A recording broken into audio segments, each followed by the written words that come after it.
মমতা বন্দ্যোপাধ্যায় আমাদের নেত্রীর এগুলো প্রাপ্য ছিল। এই ধরনের লোকগুলোকে উনি মাথায় তুলেছেন।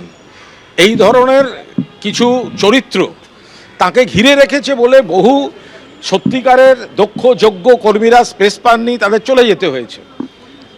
তো এখন যেভাবে তিনি গেছেন এবং যে বার্তাটা যাচ্ছে সেটা খুবই খারাপ। মানে মমতা বন্দ্যোপাধ্যায় বিশ্বাস করেছেন, আমাদের অনেকের আপত্তি না শুনেও তিনি যে আস্থা রেখেছেন, পদ দিয়েছেন, তো বিশ্বাস করেই দেয়।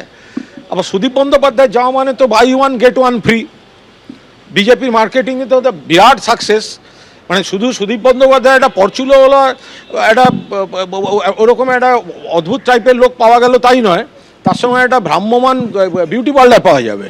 হ্যাঁ, ফলে buy one get one free.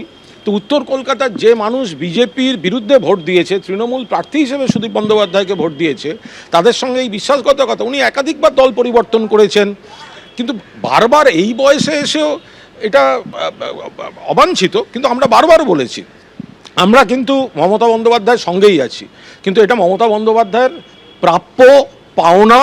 এই ধরনের জিনিসপত্রকে উনি মাথায় তুলে রেখেছিলেন। এবং এই যে তাপস রায়কে চলে যেতে হলো, কেন যেতে হয়েছে? তাপস রায়ের মতো একটা দক্ষ নেতা। এই সুদীপ বন্দ্যোপাধ্যায় হোয়াটসঅ্যাপ করে করে কেঁদে কেঁদে বলেছেন, মমতা আমাকে উত্তর কলকাতার সভাপতি আবার করে দাও। সজল ঘোষ, তার বাড়িতে পুলিশ দিয়ে দরজা ভাঙানো হয়েছে। একমাত্র কুণাল ঘোষ টুইট করে প্রকাশ্যে প্রতিবাদ করে, আমি দলের লাথি ঝাঁটা খেয়েছি সেদিনকে। এগুলো কারা করেছে? এই ওখানকার যারা এইসব লোকজন।